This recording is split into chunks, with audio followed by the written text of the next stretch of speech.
Valendo! Salve pessoal, está começando o Em Cartaz, o programa da arte, da cultura e do bom entretenimento. Estamos na TV aberta São Paulo, canais 9 da NET, 8 da Vivo TV, para todo o território nacional pela TV Com Brasil, na Claro, na Vivo, na Sky. E estamos também no www.tvaberta.tv.br e também nas nossas redes sociais, Facebook, Instagram, TikTok, disseram que tem TikTok. É só digitar @programa em cartaz. E também no nosso canal no YouTube, onde a gente deixa guardadas todas as entrevistas que fazemos aqui no nosso programinha. Pronto, podemos começar. O Em Cartaz está no ar.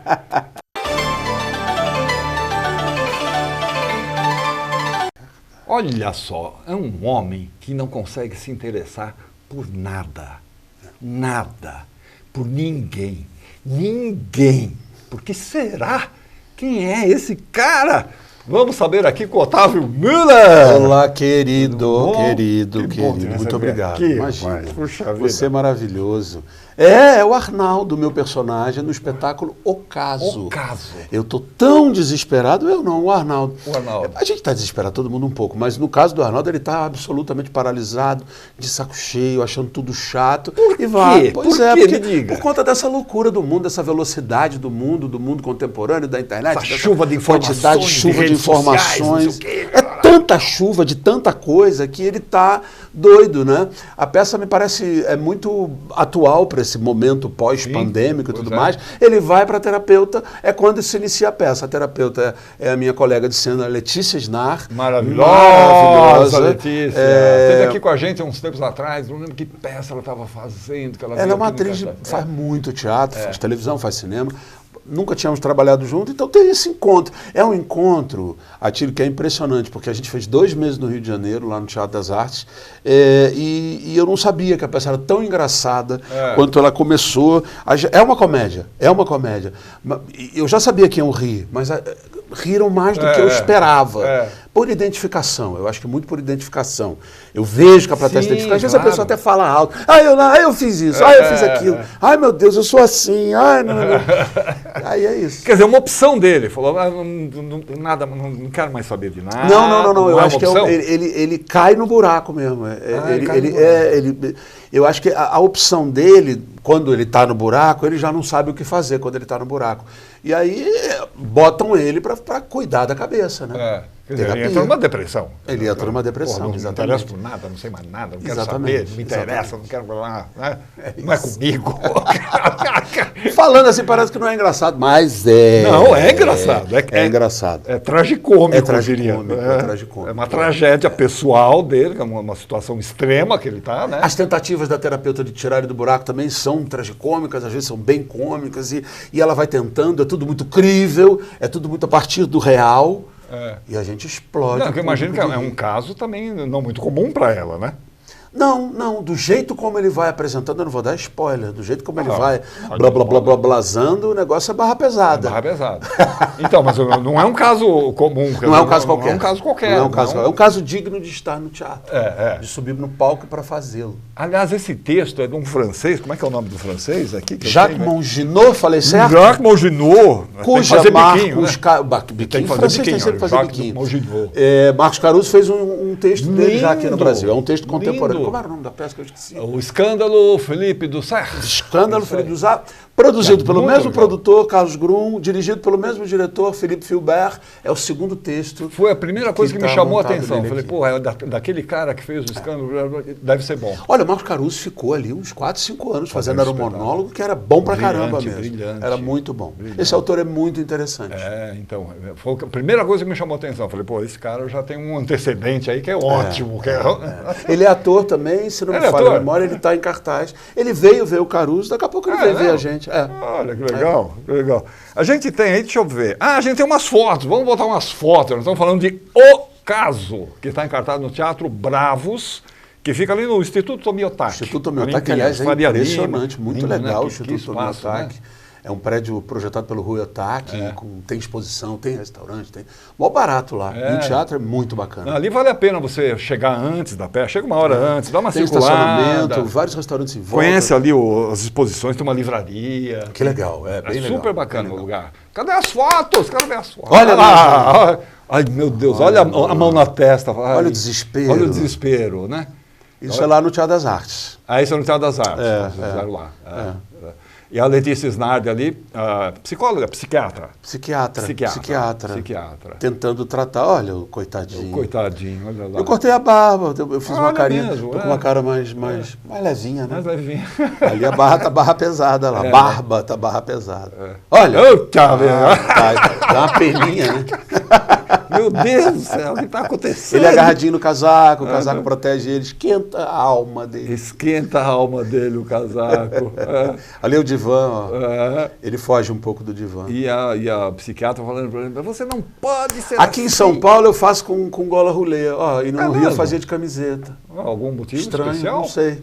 Não. Acho que o Rio é mais informal, né? Né? Mais solto, né? Mais descolado, né? Descolado. Esse momento a gente tem aí num VT agora que a gente vai mostrar. A gente tem. Meu Deus, vai dar mini spoiler. Essa cena é boa, hein? Essa cena é boa, barata. Essa cena é boa. É uma tentativa dela. Ali somos nós, olha lá. Em cartaz, adorei. Vocês estão fazendo lá no Teatro Bravos, me dá os dias e horas. Sábado às 20 horas, domingo às 17 horas, horários europeus, assim. Que horários civilizados. Aqui São Paulo tá incrível, né? É primeiro mundíssimo essa terra. Não, é super legal esse horário das 17 horas, domingo, por incrível, exemplo. Incrível. É bem para aquilo que eu falei, chega antes, dá uma circulada, resolve lá, né? É um programa ainda mais tem completo. Um domingo pela frente, saindo do teatro. Dá tempo de comer uma pizza tranquilo, sossegado. O espetáculo ele tem o tempo de uma sessão de terapia, então ele é bem... como se fala? Compacto, porque ele é o que é mesmo, assim. Vamos ver, a gente tem um VT com um trechinho do Ocaso, vamos dar uma olhada aí. Qual é o seu problema? Eu me chatei. O senhor se chateia? Me chatei muito. Eu só não pode nem imaginar o quanto eu me chatei. Eu vim procurar a senhora porque não é possível a pessoa se chatear tanto assim, não é normal. Eu sou uma curiosa, por natureza e por profissão. Agora, isso posto, o senhor pode retomar o seu relato sem preocupação, senhor Arnaldo, porque eu estou aqui, prestando toda a minha atenção no senhor, ok? Ok, senhor Arnaldo? Senhor Arnaldo? Senhor Arnaldo, o senhor tá bem? Deus! É incrível! Não, é incrível! Eu podia jurar que o senhor estava me ouvindo com toda a atenção, mas o senhor não escutou nada do que eu falei? Pois é. Senhor Arnaldo, o que eu estava lhe dizendo agora, estava lhe parecendo assim, um pouco chato? Interessantíssimo. Não, pode falar, francamente, vai, sem cerimônia. Estava entediante? Eu não sei, que eu não estava escutando, não estava ouvindo. Isso, o senhor não ouviu porque estava chato, é isso? É bom. Fala, vai. Pode ser. Não, pode ser não. Deixa eu falar, não, pode trabalho ser. como pode ser, tem que ser. É ou não é? Estava chato sim ou não? Já que a senhora está insistindo, realmente está muito chato. Está chato. Tá chato. Estou te chateando. Está me chateando profundamente. Quer dizer, a plateia rir? Já estava lotado. Você viu como a plateia rir? Essa é a surpresa que eu senti. É a surpresa que você sentiu, né? Eu achei que eu não ri, mas não ri tanto assim. Eu adoro que riam tanto. Agora é curioso, ele abstrai, né? Ele abstrai, desliga, né? Ele desliga. Ele tem essa... Ele se ausenta. Se ausenta. Não consegue prestar atenção. A cabeça está tão a mil, tão desesperada lá dentro, quanta coisa acontecendo, que acontece com a gente normalmente, mas a dele é mais acelerada. Que aí, rapidamente, ele... Desliga. Off. É uma ideia fantástica. A ideia é muito interessante, né? O plot, assim, o que fez com que ele escrevesse a peça é muito interessante. E é um exercício de ator muito bacana. Assim, eu não faço teatro há muito tempo e é um exercício de ator muito vivo. A comédia tem isso, né? A gente tem que estar ligado, porque tem um tempo, para de rir, porque se você fala em cima do riso, aí eu não estava esperando esse riso é novo, aqui em São Paulo tem outros risos e tá. A gente tem que estar muito... Teatro deveria ser assim o tempo todo. O tempo todo. Por isso você sente diferença? Fala do teatro lá, Oficina, que é aquela coisa da arena, que você tem que ficar ligado em tudo. Em todos os Você tem que estar fazendo em tudo. Isso para mim foi muito importante quando eu trabalhei com ele. Eu me liguei muito nisso. Agora, você estava falando de diferença, o público de São Paulo e Rio. Tem diferença? Você sente uma diferença aqui na estreia, São Paulo e Rio? Eu senti no primeiro dia, uma pequena diferença. Aqui em São Paulo houve uma coisa muito interessante que eu achei muito rica. Eles foram indo devagarinho. Eles riram, tal, mas eles estavam mais percebendo o que estava acontecendo, entendendo, sacando, aprofundando. Ali a pouco aí virou cataratas. Vocês fizeram no Rio quanto tempo? 2 meses. 2 meses lá. Que foi muito lindo. Fomos assistidos por colegas maravilhosos, muito público. Fernanda Montenegro foi nos ver. Nossa, tanta gente legal foi nos ver. Foi muito bacana a temporada. E a primeira vez que você trabalha com a Letícia, né? Primeira vez. Nós fizemos um filme, mas nós não contracenávamos. E ela disse que fez o Tapas e Beijos também. Mas eu não contracenei com ela no Djalma. Não contracenou com ela no Tapas e Beijos. Eu nem lembrava que ela tinha feito Tapas e Beijos. Mas é uma atriz muito bacana, uma atriz de teatro. Né? De grupo, formação de teatro. teatral. É muito bacana. E a gente percebe ali, quer dizer, a conexão ali está bem legal, né? Sim, a gente está ali... bem azeitado ali. A gente está bem azeitado. Tá um Tostão, Pelé, sei lá. Tá bacana. Agora, pra gente judiar mais um pouco de você, vai mostrar mais. A gente tem mais um trecho! Da peça. Ele odeia se ver na televisão. Gente, já tá bom, vai lá ver. Detesta se ver. Tem mais um pedacinho, cadê? Cadê eu ver esse texto? Não, vem cá agora, sua vez. Eu? Quero ver. Mas eu não sei se eu vou conseguir, doutor. Vai conseguir sim. É mesmo? Concentra. Evoca o magnetismo. Evocar o magnetismo. Vai lá.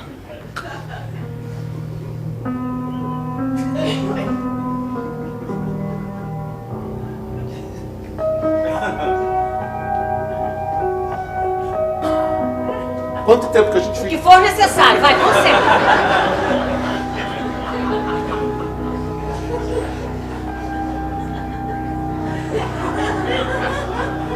Posso tomar um freno?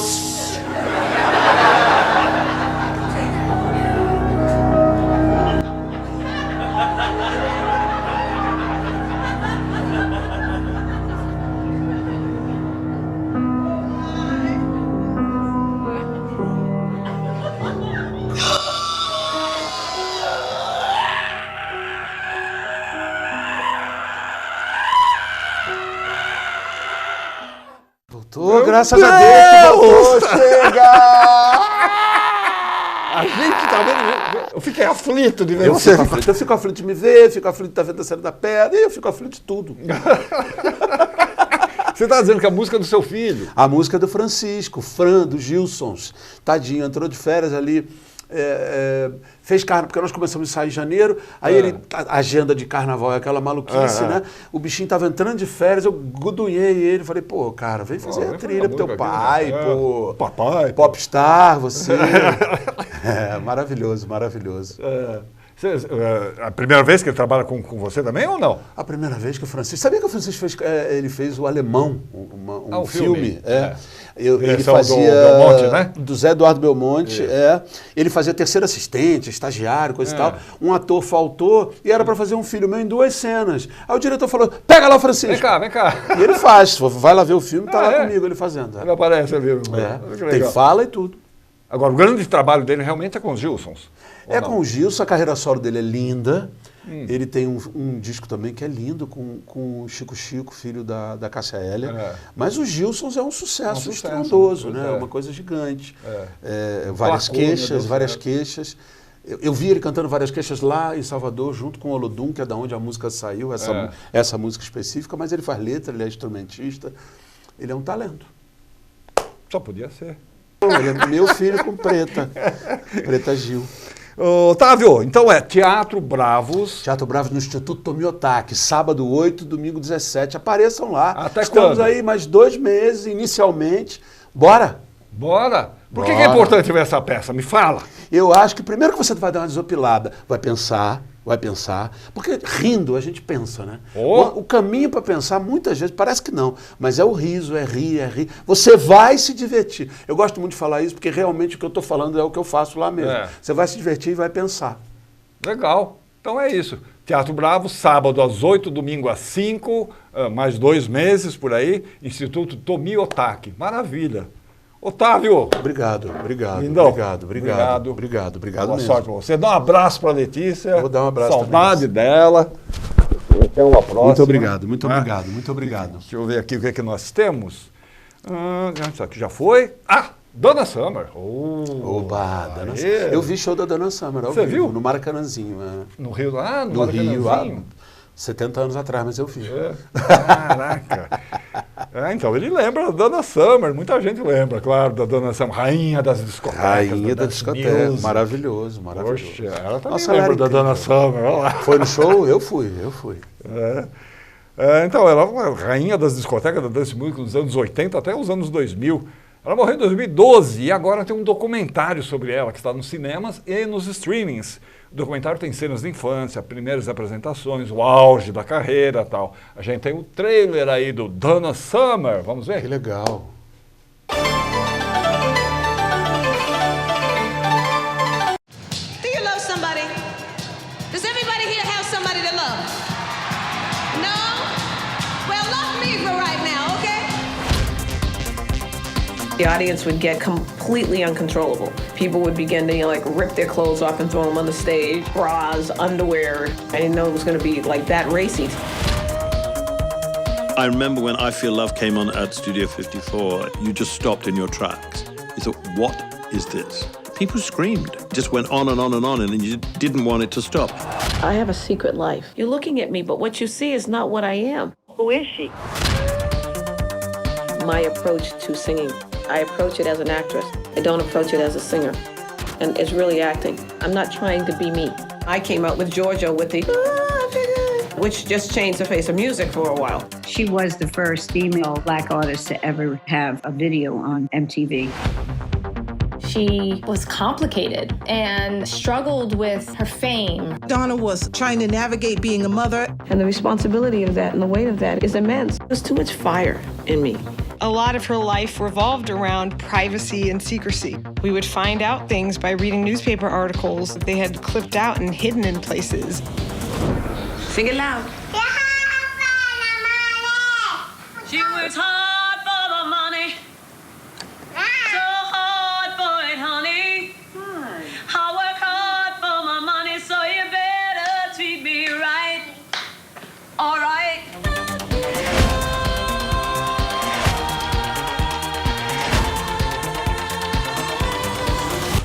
Your creativity is a never-ending process. The process is the key.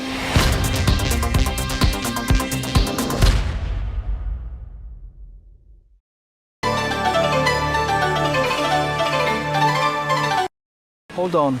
Hold on. You are not alone.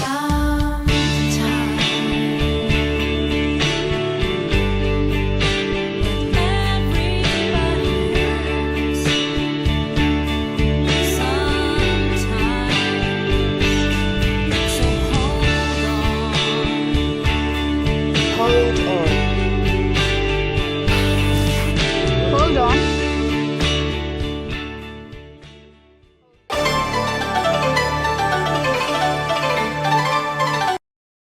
Beth Gulac, grande prazer falar com você, menina. Oh, Atílio, o prazer é todo meu. É sempre um prazer conversar com você. São conversas ótimas. Então, vamos falar do livro que você lançou agora, recentemente, né? Sim, um livro. É esse que eu estou vendo aí Viver é uma atrás. arte. Exato. Viver é uma arte transformando a dor em palavras. Uhum. É um livro muito especial, sabe? Porque ele nasceu para ser compartilhado junto com a minha mãe. E com a partida dela, ela partiu muito no início do processo, então acabou sendo uma grande homenagem a ela, a meu pai também. Depois da perda do meu pai, nós fizemos juntos um espetáculo que foi o Perdas e Ganhos. Eu adaptei para o teatro e dirigi minha mãe nesse texto maravilhoso da Lia Luft, e que nos ajudou muitíssimo no processo de superação da perda do meu pai. Essa experiência nos levou a falar sobre isso, a fazer algumas palestras sobre isso. falávamos também sobre a passagem do tempo, né, um etarismo, que é um tema hoje muito falado, mas nós já falávamos sobre isso também, eu e minha mãe, por sermos de gerações diferentes, termos a mesma profissão, e esses olhares diferentes das gerações se somavam à mesma filosofia de vida, uma maneira de encarar o processo evolutivo da vida.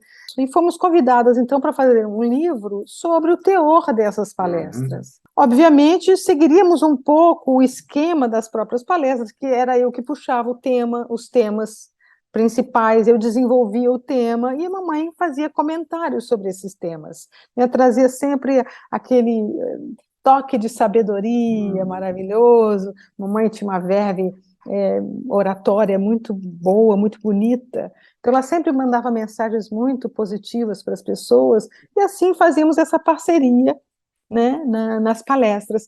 E nos foi pedido, como recebemos um convite, para fazer essa parceria também na escrita. E tivemos uma orientação maravilhosa da Marcela Budi, e que realmente nos ajudou a essa escrita. Eu falei, como é que a gente vai fazer? Como é que vamos escrever um livro juntas? Já era uma primeira experiência de escrita, e como é que vamos fazer isso juntas? Aí ela nos orientou. Falou, não, podemos seguir assim, faz uma voz principal, ela faz os comentários, e você, já que eu gostava de escrever, sempre gostei, ficaria com a parte literária mesmo, da escrita. E aí ela falou, era bom começar por algum momento forte que vocês duas viveram juntas. Eu falei, a morte de meu pai. Claro. Vamos começar daí e tal.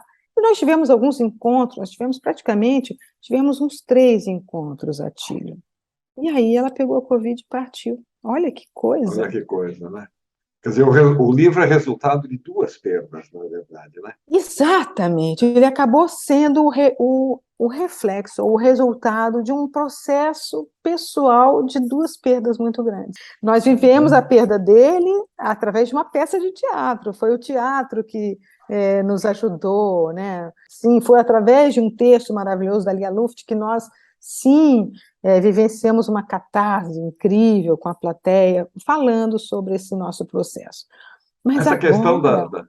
questão das perdas, né, na vida de uma família, principalmente de uma família tão unida, tão próxima, né? Sim, e que foi vivenciada por todo o Brasil. Por todo As o 2 Brasil. perdas, de alguma forma, foram vivenciadas por todo o Brasil. E aí eu acabo analisando no livro as diferenças. Como foi a do meu pai, que foi, nós nos preparamos, de certa forma, para a passagem dele para o mundo espiritual, né? Nós fomos nos acostumando, né, de alguma forma, com isso, e aceitando, e até ajudando a ele a passar por esse momento. Mas o da mamãe foi ao contrário, foi um susto, né? Totalmente inesperado, ela estava ótima.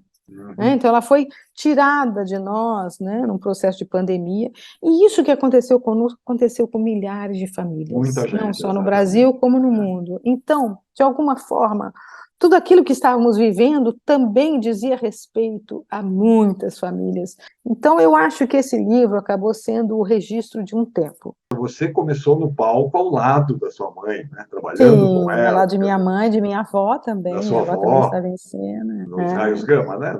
Nos raios, efeitos do raio gama nas Margaredas do Campo, exatamente. E aí, no livro, tem um pós-fácil da Fernanda Montenegro, né?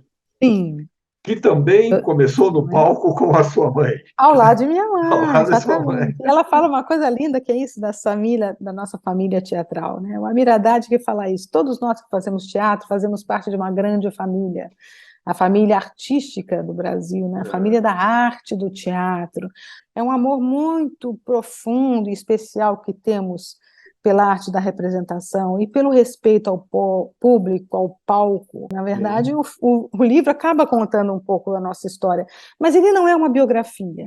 Ele não tem essa característica, porque eu não sigo um tempo cronológico, eu não conto a vida de todos, eu não conto a vida da minha mãe, a vida do meu pai, eu falo um pouco, eu parto de mim, na verdade. Não chega a ser uma autobiografia também, mas seria assim, digamos, memórias biográficas, momentos de vida, reflexões sobre momentos de vida. Então, reflexões sobre o meu início de carreira, que foi ao lado deles, como é que foi começar dentro de uma família artística, momentos de processo de criação. Ele é muito pessoal, sabe, o livro.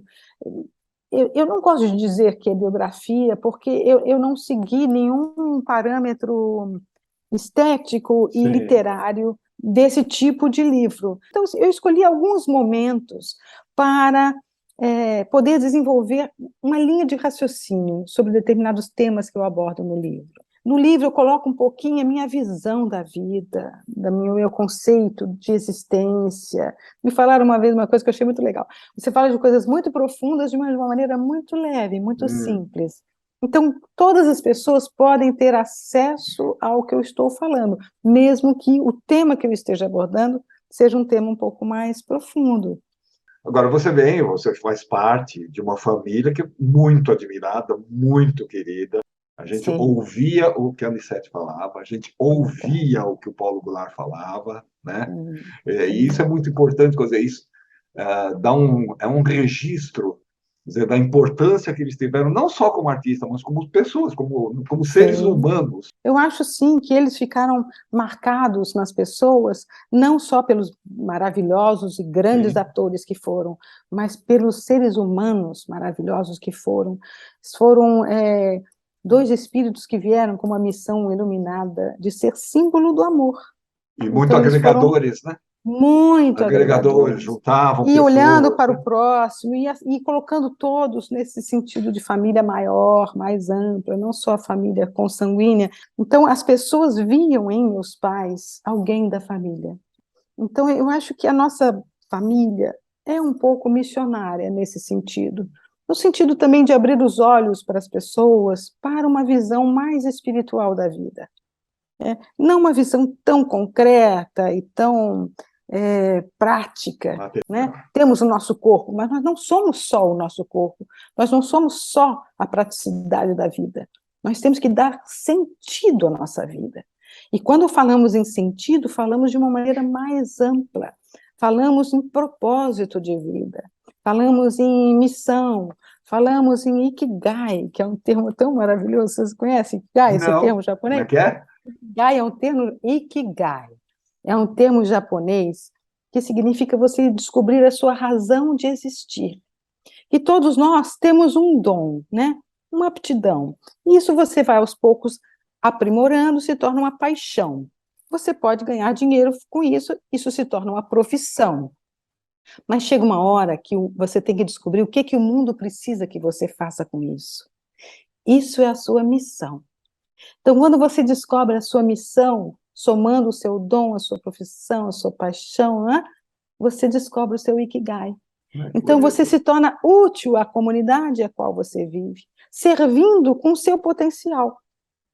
Pode ser qualquer potencial. Pode ser uma mulher que, de repente, sabe costurar, se ela usa esse potencial para ajudar a uma creche, por exemplo, ela vai dar um sentido ao fazer artístico, ela não vai simplesmente passar o tempo. Isso vai trazer a ela um bem-estar, uma alegria de viver, uma sensação boa de quem faz o bem. Quem faz o bem recebe o bem, né? Então, é a base do trabalho voluntariado. Por que as pessoas fazem o trabalho voluntariado? Porque elas têm vontade de ajudar, de utilidade à minha existência, à minha capacidade, por isso é a razão de existir. Você se sente participando desse movimento da vida, né? Ajudando os outros a seguirem o seu caminho. Isso é o Ikigai. Ikigai, eu até anotei aqui. É o Ikigai, é lindo. Então, assim, meus pais sempre fizeram isso, naturalmente. Né? E nos ensinaram a fazer também naturalmente. Por exemplo, talvez esse esquema de escrito meu seja um Ikigai. Essa elaboração da dor, essas palavras que me ajudaram tanto no processo da perda, possam ajudar outras pessoas nesse momento, a auxiliá-las a olhar para si mesmas e perceber em si uma capacidade, uma força interior de superação. Esses momentos de perdas na vida das pessoas, às vezes desestrutura totalmente a vida das totalmente, pessoas. Né? Desestrutura mesmo. Você é tirado uma grande referência da sua vida. Né? Alguém que você ama é uma grande referência. Né? No caso de mãe e pai, então, nem se fala. Mãe, então, para mim foi muito forte a perda da minha mãe. Claro que a perda do meu pai também foi, mas a perda do meu pai ainda tinha minha mãe do meu lado. De alguma forma, ela estava ali segurando a referência, passamos a ser a referência para ela também, então, assim, nos ajudamos mutuamente a passar aquilo. Quando ela sumiu, eu falei, bem, agora? Aonde eu vou encontrar essa referência? E aí eu mergulhei em mim. Eu tive que descobrir em mim essa referência. E isso causa um processo de transformação, de amadurecimento, de autoconhecimento, de fortalecimento pessoal. Por mais que na fase inicial seja de fragilidade, de não sei para onde eu vou, você fica mergulha numa coisa que você não sabe onde direito você está. Quando você vai voltando é que você volta transformado, você volta diferente. É um renascimento de você, é um novo você. Agora eu vi que você tem um prefácio aqui da Nélida Pinhon. Nélida Pinhon, você viu que privilégio, né? Poxa, prefácio um privilégio, duas grandes damas. Caramba! A Nélida Pinhon, a maravilhosa Nélida. Olha, essa situação toda da minha mãe foi muito dura, muito difícil, mas também me deu alguns privilégios, entre aspas, e entre eles foi essa aproximação da Nélida e da Fernanda.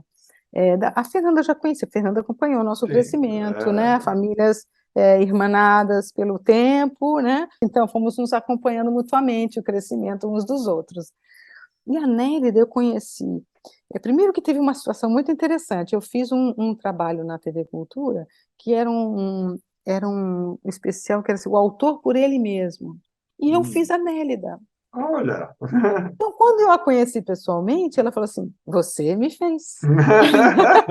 Assim, eu falei, nossa, que privilégio, né? Conhecer pessoalmente. Isso criou uma empatia direta entre nós, assim, muito forte. Quando a mamãe começou a ficar doente, eu fui a grande referência informativa do que estava acontecendo com a mamãe. Então, todos os amigos me procuravam, as pessoas que me conheciam me procuravam, os desconhecidos também me procuravam, por isso eu acabei indo para as redes sociais para dar informação do que estava acontecendo com ela, mas as pessoas mais íntimas falavam comigo, que era o caso da Nélida e da Fernanda. Isso nos aproximou e nos uniu muito nesse processo todo. Como o livro retratava isso, eu tive a ousadia de pedir a Nélida, você faria. Assim, eu sei que, nossa, é uma ousadia da minha parte me pedir isso, mas sinta-se totalmente livre, né? O não eu já tenho. Se você quiser, ela falou, eu faço. E ela me fez esse texto maravilhoso. Nossa, da qual eu falo, meu Deus do céu, ela fez ali uma apresentação. Eu falei, Nélida, você virou minha madrinha literária. Me recebeu de braços que madrinha, hein? Falei, não é? Olha que coisa. Que madrinha. Duas imortais, né? Tanto a Nélida quanto a Fernanda. O subtítulo do livro é muito legal, né? Transformando a dor em palavras. Foi isso mesmo, foi um processo terapêutico. É claro que algumas partes do livro eu já havia escrito antes da mamãe falecer, né? Porque desde que a gente começou o processo e tal, eu fui fazendo a minha parte e guardando os encontros da mamãe para que a gente pudesse registrar a mamãe, né? Por exemplo, no livro eu falo de 4 personagens, 2 de televisão e 2 de teatro. Mamãe falaria de 4 personagens dela também. Nós faríamos essa trança, né? Ela não pôde falar, né? Tanto que um dos trabalhos que eu gostaria muito de ter falado era Somos Irmãs. Mas eu deixei para ela falar, porque era dela, era o trabalho. Era aquela peça sobre a vida o privilégio das Irmãs Batista. Irmãs Batista. Que fizemos juntas. Eu falo um pouco do processo, como foi o ano não, que deu tudo errado, depois deu tudo certo. Então, eu conto um pouquinho sobre o processo e como é que eu entrei no espetáculo.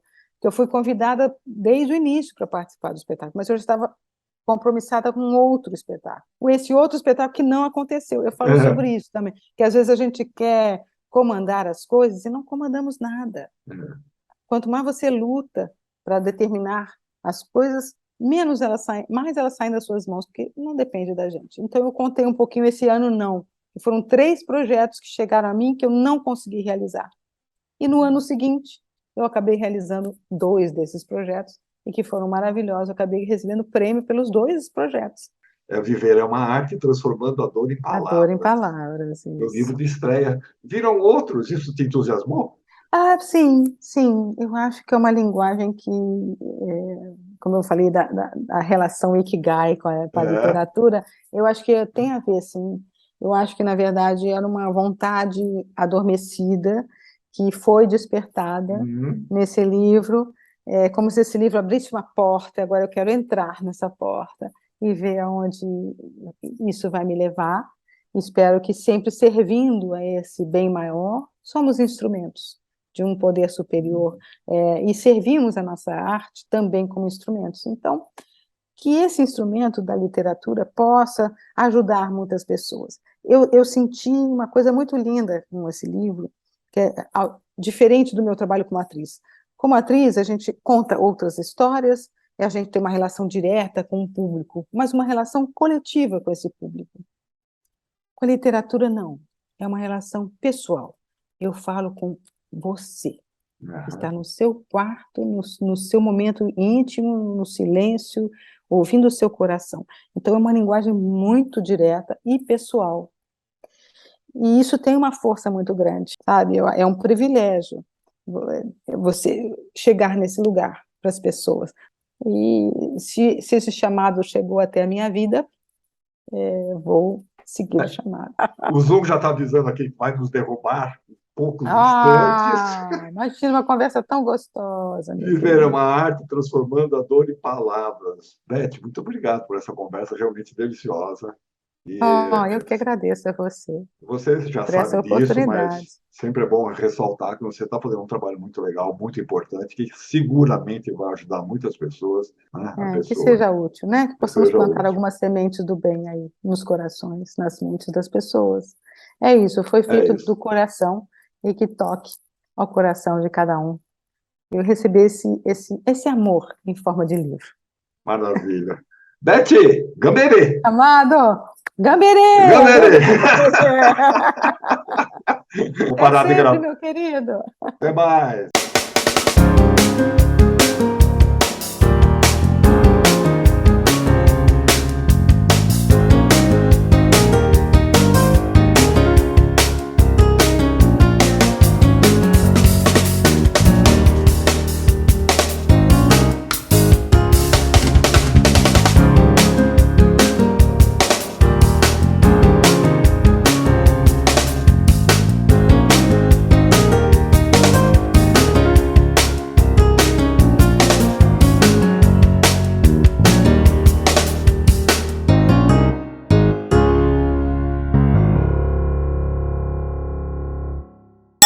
A partir de referência dos movimentos sociais, como as manifestações do Chile de 2019 e o Carnaval, artistas do Chile e do Brasil questionam como a figura humana se relaciona com o gesto, o espaço e o tempo no teatro.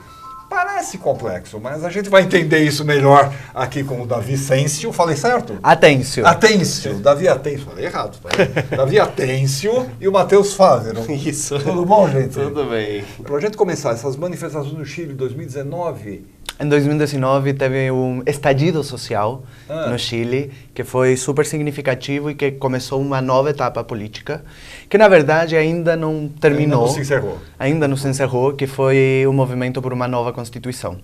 E esse movimento de 2019 durou 6 meses de protestos no centro de Santiago e teve um grande ato de 1,5 milhão de pessoas no centro de Santiago, que tem 8 milhões de habitantes, então era tipo quase 25% da população da cidade em manifestação, e isso criou uma nova iconografia sobre o que é um protesto, qual é a atividade social, e de alguma forma isso entra na veia do figura humana como a figura humana, o corpo humano como mobilizador de uma estrutura social. De que forma isso se casa ou não se casa com o carnaval que você citou aqui? Não, acho que realmente é pensar o carnaval como uma forma de manifestação, e inclusive uma manifestação política, e como funciona essa organização. Como essas massas vão lidando com o espaço. A organização disso, a manifestação, o desenvolver, o desenrolar da coisa. Mas não é abordado de uma forma narrativa. Quer dizer, a gente não está falando sobre manifestações... Começa assim, vai andando desse jeito e termina... Não é uma narrativa. Não, acho que o mais interessante é que, assim, figura humana não tem história. Não é uma peça que tem uma história que vai chegar de um começo ao fim, né? Com personagens. Os personagens a gente fala muito que é essa massa de corpos em cena e em movimento, né?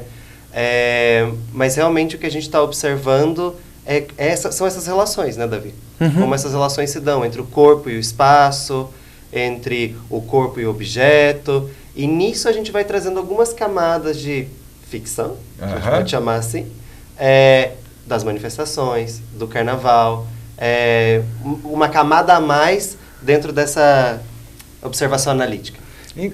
Não, o que acontece com o espetáculo é que se apresenta o teatro como uma analogia ou como um laboratório que permite enxergar como as coisas na vida social vão se construindo. Então, tipo, às vezes acontece dentro do espetáculo que um gesto que significava uma coisa, apenas uma leve variação, começa a gerar outra coisa. E isso está sendo, tipo, o convite que a gente faz para o espectador é empregue o teatro como laboratório para observar essa construção dos signos. E aí você parte, ou tem uma referência, pelo menos, a esse trabalho, o Manifesto Homem e Figura Artística, de um professor da Bauhaus. Homem e Figura Artística é um manifesto do Oskar Schlemmer, que é de 1925, quase 100 anos atrás. Quase 100 anos atrás. Esse professor da Bauhaus, que é encenador e pintor... Bauhaus é uma escola de arte lá, de arquitetura, arte, de modo geral, lá da Alemanha. Que em 2019 foi o centenário da Bauhaus, né? E Oskar Schlemmer era o professor da oficina, do ateliê de teatro da Bauhaus, né? Uma escola que formava arquitetos, mas tinha um ateliê de teatro. A gente pensa, por quê, né? Aí o interessante desse... interessante isso. O interessante de por que ensinar teatro para arquitetos é justamente a base desse manifesto. Homem Figura Artística é um manifesto que fala assim, começa falando a seguinte frase: a história do teatro é a história da transformação da figura humana. E ele emprega o teatro para estudar as relações entre o corpo e o espaço. Então, é o corpo no espaço que é o ensino que o teatro dá para os arquitetos. Por isso, é o fundamento de uma escola de teatro dentro de uma escola de arquitetura. Um curso de teatro dentro... Quer dizer, a Bauhaus é uma escola revolucionária, cujos fundamentos permanecem até hoje. Tanto que vocês estão trabalhando em cima disso. Né? Sim, é super fundamental a Bauhaus para o pensamento moderno, para a construção da sociedade a partir do século XX. E realmente, quando a gente começa a prestar atenção na Bauhaus, a gente começa a reconhecer muitas coisas, prédios, artistas, fundamentos, por exemplo, fundamentos como menos e mais, ou a simpleza, tá? A complexidade. Esses são pensamentos que os professores da Bauhaus começaram a levantar. Em 1919, há mais de 100 anos atrás. E aí o que a gente faz é estudar, isso a gente já vem fazendo em alguns espetáculos anteriores, né? Sim, você estava dizendo que esse é o 10º espetáculo. Esse é o 10º espetáculo, exatamente. Nós temos 2 linhas de pesquisa, e nessa linha na qual a gente estuda manifestos de artistas da cena, a gente sempre parte estudando um manifesto. Um manifesto, como no caso anterior, no espetáculo anterior foi a partir do Brecht, e se chamou Épico. Então a gente estudou a manifestação política, como o Brecht escreveu sobre o seu trabalho, e agora a gente está fazendo o mesmo com o Schlemmer, e não repetir o que o Schlemmer fez. Talvez acho que o mais icônico que as pessoas possam conhecer é o balé triádico da Bauhaus, que são 3 figuras.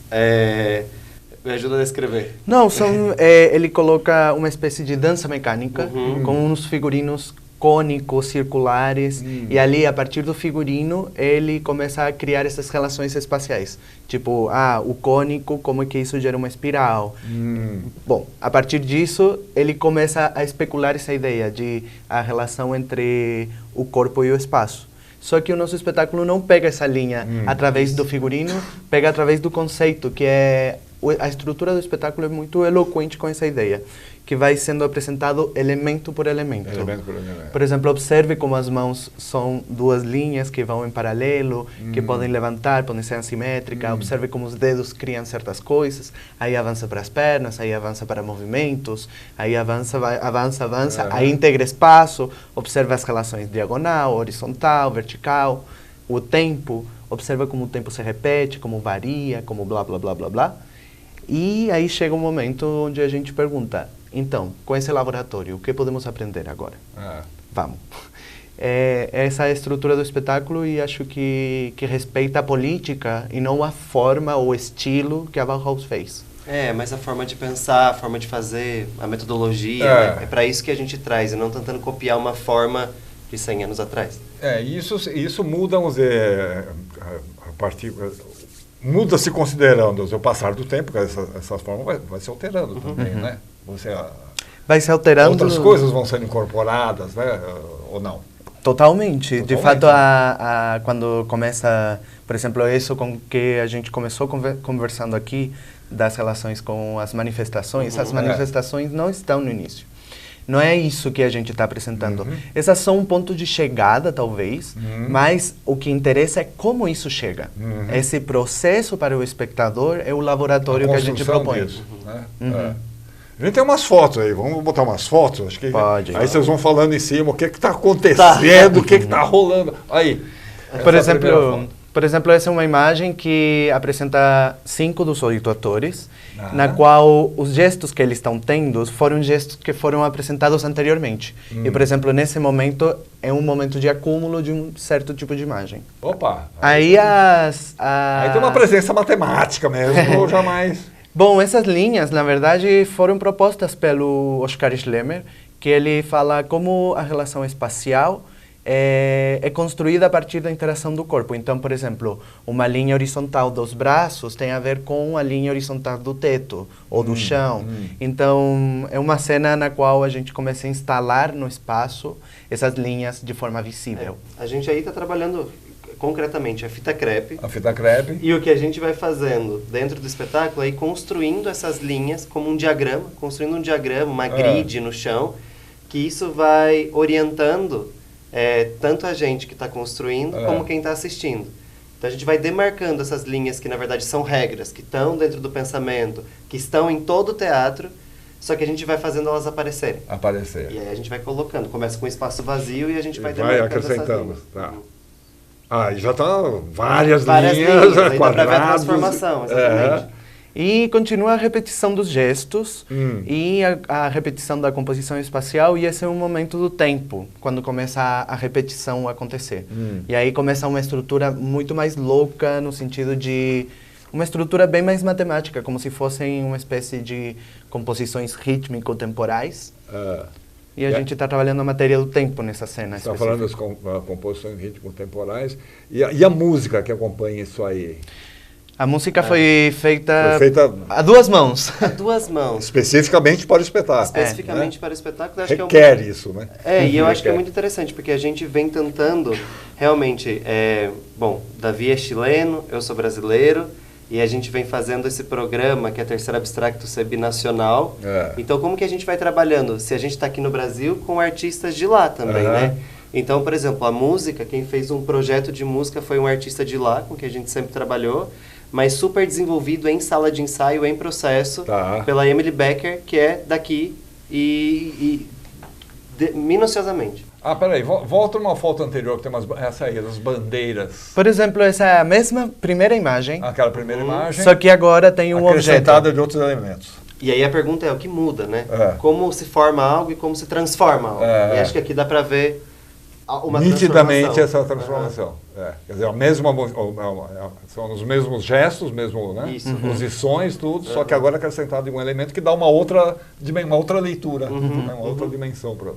E aí também a gente está construindo o imaginário, né, das manifestações, né? Estamos trabalhando como na cena anterior. E em relação à música, que um elemento que é importante é que a música também vai realizando a mesma operação que o espetáculo. Começa uma deconstrução que vai som por som, adicionando até chegar numa composição muito icônica da cultura brasileira, que é Eu Quero Botar Meu Bloco na Rua, do Sérgio Sampaio. Que foi um elemento que foi super importante dentro do processo de construção da dramaturgia. Não é tão sabido aqui que essa música foi censurada na ditadura, em 1972.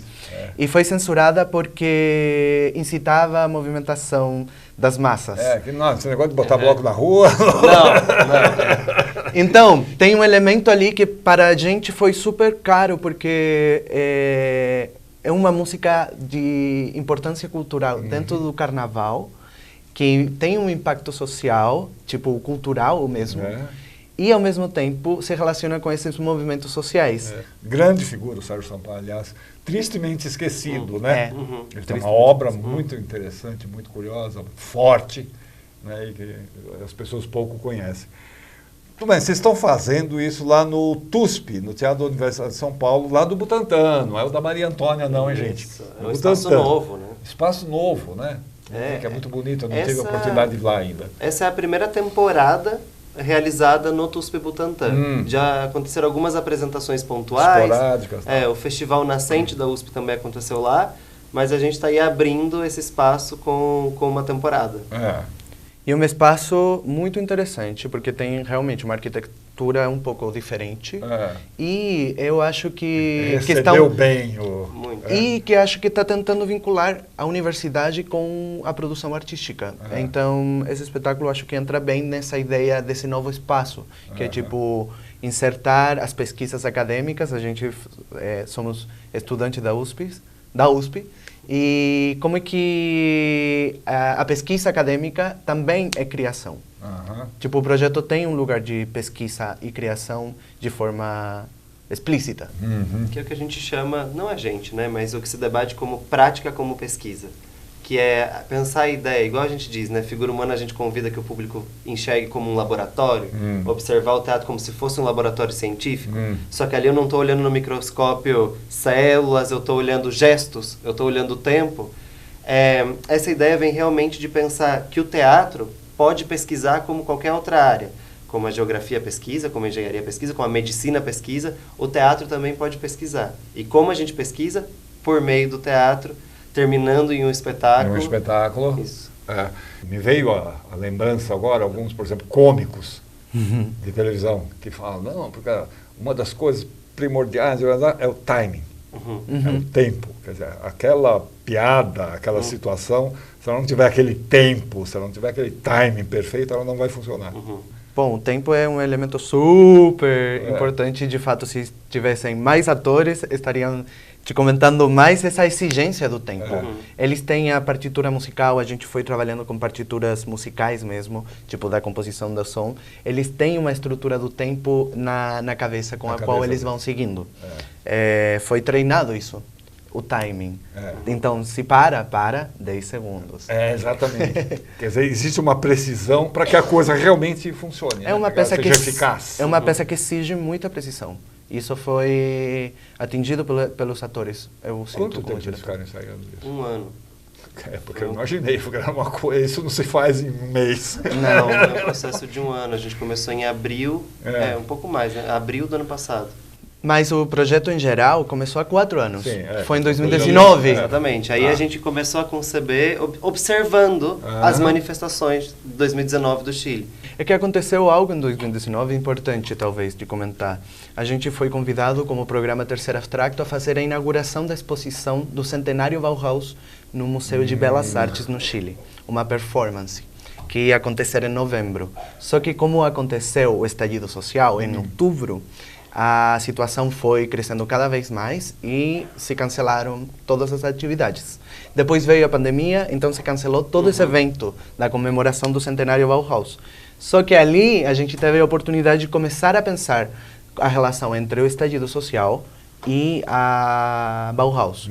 Então, a concepção do projeto começou em 2019, mas os ensaios finais começaram há 1 ano atrás. 1 ano atrás, em abril. Mas aí em 2021 mesmo, a gente fez um trabalho em processo com o Itaú Cultural, que foi o primeiro esboço do que seria. Que viria a ser. E aí também com muita mais ligação, era audiovisual, ainda a gente estava trabalhando período pandêmico e experimentando certas coisas, com muito material de registro das manifestações chilenas, feita por um colega nosso de lá do Chile, então tentando realmente manter esse vínculo Chile-Brasil na criação.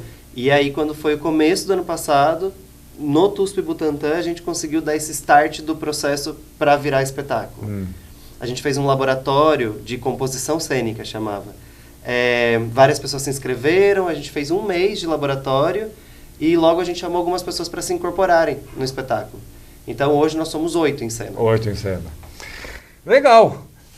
Figura humana, lá no TUSP, que de quinta a sábado às 8 da noite, domingo às 7, a entrada é gratuita, é só chegar. Dá para reservar pelo Simpla, né? Uma parte dos ingressos vocês colocaram no Simpla. Entra lá no simpla.com.br e uma hora antes a bilheteria está aberta, tal, não sei o quê. TUSP Butantã fica na Rua do Anfiteatro, número 109, espaço novinho, vale a pena ir até para conhecer o espaço também. Legal. Barra, hein? Barra. Mas é o que a gente gosta. Não mas tá certo. Davi, muito obrigado, Davi. Muito obrigado. Obrigado. Valeu, grazie tante. Deixa eu ver o que é que nós temos aqui. Rosa Passos. Rosa Passos é uma cantora baiana que na infância foi abduzida por um disco do João Gilberto. Hoje ela percorre o mundo mostrando seu estilo peculiar de interpretar os clássicos da música brasileira. Sábado e domingo, ela dá uma pausa nas suas viagens e se apresenta aqui no Sesc Belenzinho. Rara oportunidade de ver a Rosa Passos por aqui. E assim, nós vamos encerrando o programa de hoje. Prometemos voltar na semana que vem. Não se esqueça das nossas redes sociais e do nosso canal no YouTube. Até lá!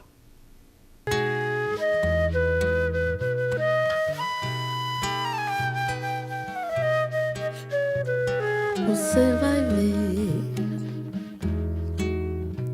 você vai implorar, me pedir pra voltar. Eu vou dizer,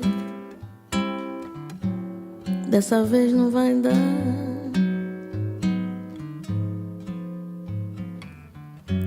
Eu fui gostar de você, dei carinho e amor pra valer.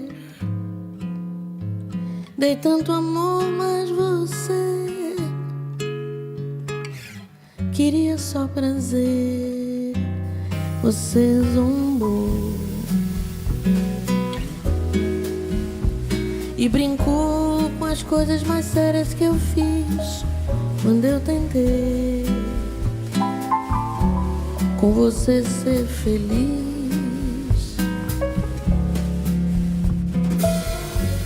Era tão forte a ilusão que prendia meu coração. Você matou a ilusão, libertou meu coração. Hoje é você que vai ter que chorar. Você vai